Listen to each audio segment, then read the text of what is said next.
What's going on, guys? Welcome back to the channel here. Now we're doing another video on our 2014 Super Duty. So that truck's right here. Now today what we're going to be doing, we're going to pull the rear bumper off. There's a little dent on that corner I want to fix, and then we're also going to be pulling this hitch off. Now these trucks come stock with a 2.5 hitch, which is really good, don't get me wrong. But lying in here, we have a 2020 Super Duty. This is the big dog. That is a 3-inch hitch. So we're going to be seeing what's different and if this will actually just bolt up. I have not been able to find any information on doing a 3-inch conversion on one of these trucks, other than there's one company that makes a weld-on kit for the 350, 450s and whatnot. So I'm excited to see what this is going to be like. We really don't know if it's going to work or what the deal is going to be, but we're going to give it a try. Now the reason, you might be like, why do you want a 3-inch hitch on a truck that didn't come factory with it? Well, you guys know, and I know, on our last truck we had that beautiful Gen Y drop hitch. Now that right now is about a $900 hitch that we bought. To get one in Canada right now, it's stupid. So yes, this truck's not lifted at this point, but eventually it will be. So I want to be able to reuse that hitch, because to sell it I'm only going to get $300-400 bucks for it, and that's all we paid for this. Is we paid $300 for this hitch.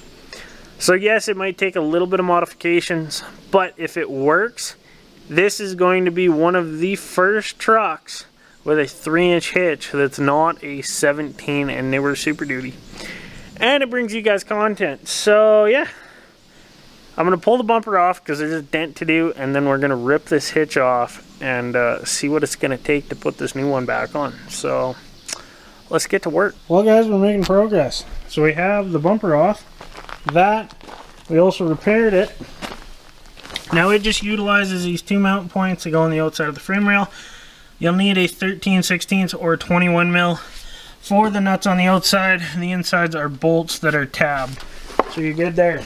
So now all I gotta do is I gotta unbolt. There's 4 bolts on each side. I believe they're 15/16, or it'd be like 22 mil and a little bigger. So we're gonna do that. We're gonna get the hitch dropped. We're gonna get that the hell out of our way. And then we're gonna go ahead and we're gonna try and see what the difference is with this one. Well, what do you guys think of that? That's our old one. That's the new one. A little bit of a size difference in just size and all that. Now, I've kind of measured out the mounting holes. They're pretty close. We're gonna have to do a little bit of adjustment on this one to make it work, but it's gonna be really, really close, and it's gonna work pretty fucking perfect. So all in all, guys, I think this is going to be one hell of a difference, but it's going to be a good difference, and that is going to be way heavier. And for a 1-ton and a dually, I think that'll be the one. So what I'm going to do is I'm going to flip this upside down, lay it on top of there, and then we can see where our bolt holes line up and what doesn't. These front pads, that we don't use. So we're going to be using these rear ones and then the ones back there. Well guys, here's where we're at. We have the hitch on. So you guys can see that here. Now all we have is the back 4 bolts holding it in. It does fit though. There's our Gen Y. Of course it actually has decent ground clearance. Probably too low than like I would actually haul with, but it does fit. And it would be possible to use it. So there you guys see.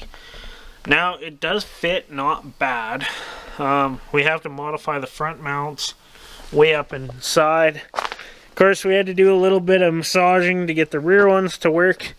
Now the bumper's a big thing. So the bumper actually hits, the factory brackets hit here. So as you can see, they come down at an angle off of there. They hit here. So we're gonna have to do a little bit more modifications. And then I also had to clean it here where it goes around our leaf spring hanger. So whatever you do, don't think this is a direct bolt up. It is not, as I've found. Figure out where you live. Figure out the rules on modifications on hitches and receivers, stuff like that. Now where I live, there's really not much yes or no's with that. It's a pretty shady gray area. Everything I'm doing, I'm gonna do right. This is not a how-to. I don't take responsibility if you guys actually go out and do this yourself. This is more an informational video saying it is not a direct bolt up and it will require modifications. Alright guys, we've made some good progress here. So we have our bumper clearanced. We had to cut these out.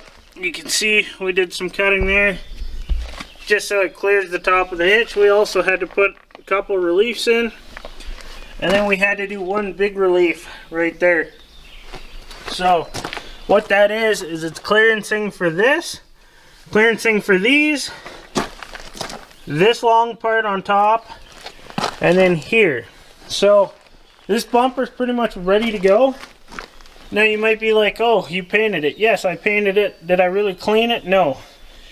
Now, there's some controversy around that. People say don't do this. People say do.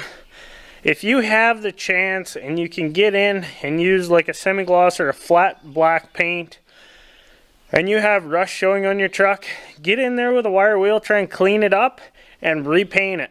You know, even if you spot paint your frame, it'll look way better. We did that on the front on this truck. Now I'm sure you guys remember it looked pretty rusty. But now with the front coils and with those shocks, I went in there with that same semi-gloss black, cleaned up the frame. We also did the front axle, but see how when you stand here, it doesn't look that bad now. Now yes, if you had the time to do a frame off, strip the frame, 100%, that is the correct way, or the better way of doing it. But if you want your stuff to last, don't be scared to get under there with some paint. This is all I'm using. Just this trim clad rust paint. This stuff is really good to just spray over stuff. And what that'll do is keep shit from rusting as well. Another thing, I don't know if I showed, but I did the bottom of the cab here too. So there's that little bit of a pinch weld. When you used to stand back, you could see it because it was beige, right? Now I did it black, so it kind of blends into the frame. Looks just so much better. And that had some rust on it. So we're just trying to keep this thing so it's nice. We have big plans for this truck, but any little thing you can do to make your truck look better, minimize rust, and extend the lifetime of parts on it, go ahead, do that. Now, enough about that. I gotta pull the hitch back off. So we have the rear mounts figured out, right? We have to now modify for the front to make this work. So I'm gonna test fit the bumper again, just make sure it's all good to go. And then we're gonna pull this hitch off. We're gonna bolt this onto it, because this is our original. We're gonna use our mounting points. We're gonna drill some holes and then figure out what we got to do for the rear mounts. So like I said before, there is no litigation, there is no yes or no. This is big gray area. So if you are copying what I am doing here today, do it at your own risk. Utilize this video as education, but not a how-to. So that's all I got to say there. We're gonna get this back on. Wish you guys a quick preview of what that's going to look like, and then yeah, we'll drop that hitch off.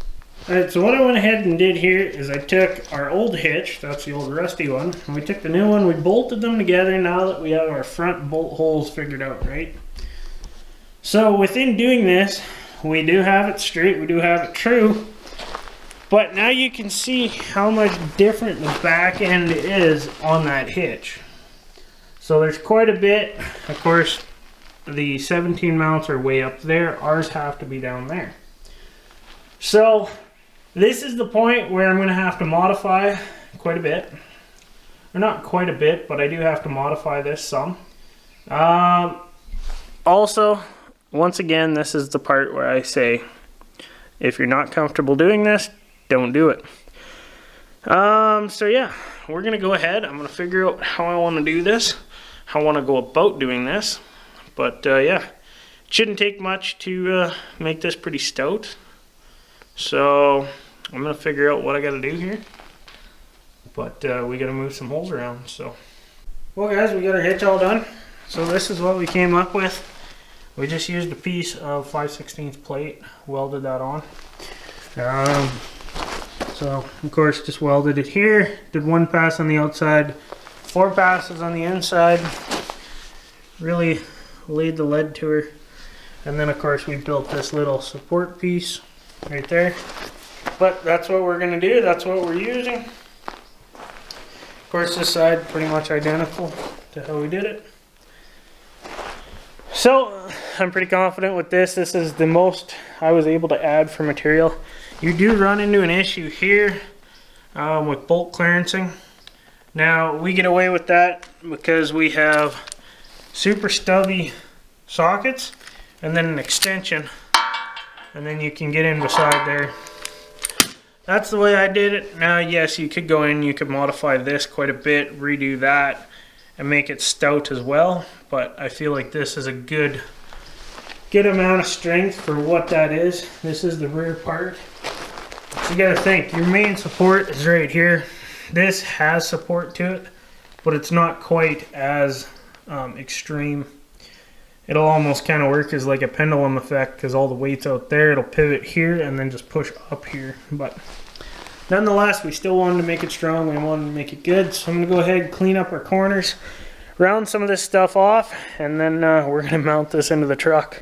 Well, here we go guys. She's finally on. Now, one thing when you do put your hitch on, even if you're just changing out your hitch,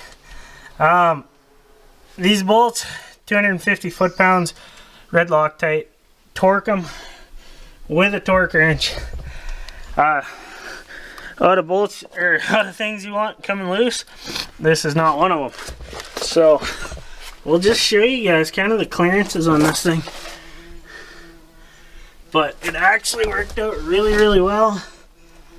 You know, it looks proper. That's a big thing. Whenever you do something, if you're modifying shit, you just want to make it look the way it should be. So, now what we're gonna do, we got some wiring we gotta reroute.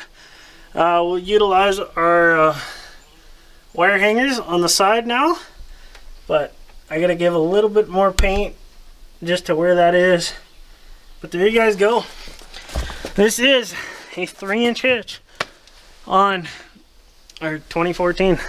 So I'm gonna get the bumper back on, we're gonna get it aligned, and then we'll show you guys the complete. Well guys, check that out. It's almost snowing. So much poplar fuzz in the air right now. But our hitch is done. Check that out. So she's all done guys. Now I did relocate our trailer plug to in here. I just used our steel bracket that was on the old one. Trace this out, put it on. It's a little bit loose, but it'll work for now. Note that we are going to put a new bumper on this truck very soon, as soon as I can. I got that dirty. But really guys, unless you know what you're looking at, nobody's ever going to be able to tell this was even replaced. So I'm super, super happy with how it fits, how it finished.